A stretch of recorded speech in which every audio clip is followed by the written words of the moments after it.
और आज मैं एक ऐसी बात करने जा रहा हूं, मैं पूरी कौम से मुखातिब हूं, मैं पाकिस्तान की अदलिया से मुखातिब हूं, मैं पाकिस्तान के इदारों से मुखातिब हूं, मैं पाकिस्तान की तमाम सियासी जमातों से मुखातिब हूं। कल इसने कहा कि लॉन्ग मार्च में मेरे साथ अफवाज पाकिस्तान के खानदान भी जाएंगे। ओ भाई, ये फौज सबकी फौज है, इसमें सरगोदा के शहीद भी हैं।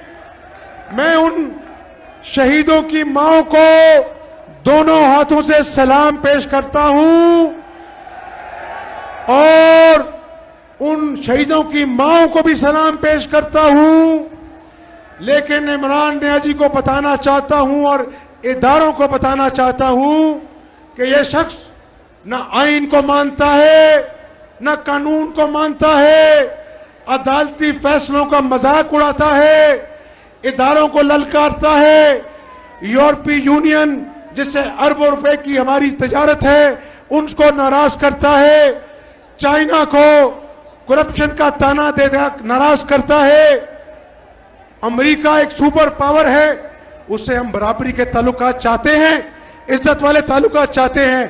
ये सियासत नहीं कर रहा, ये पाकिस्तान के खिलाफ साजिश के बीज बो रहा है। इसलिए पूरी पाकिस्तानी कौम को जागना होगा।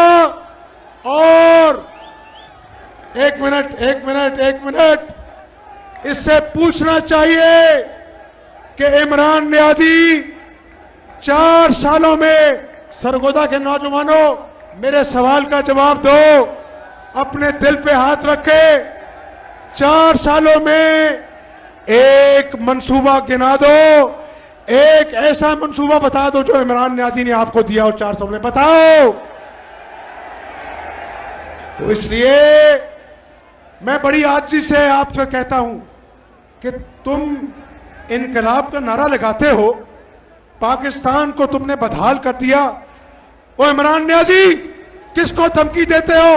और तू धमकियां ना दे, तेरे पल्ले की है।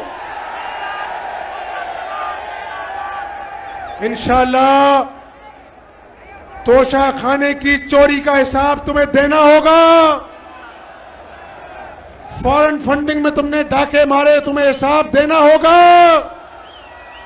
और जो तुम्हारी अना का पहाड़ बनी गाला है ना, वहां से उतार कर खींच कर अवामी अदालत में तुम्हें पेश करेंगे इंशाअल्लाह।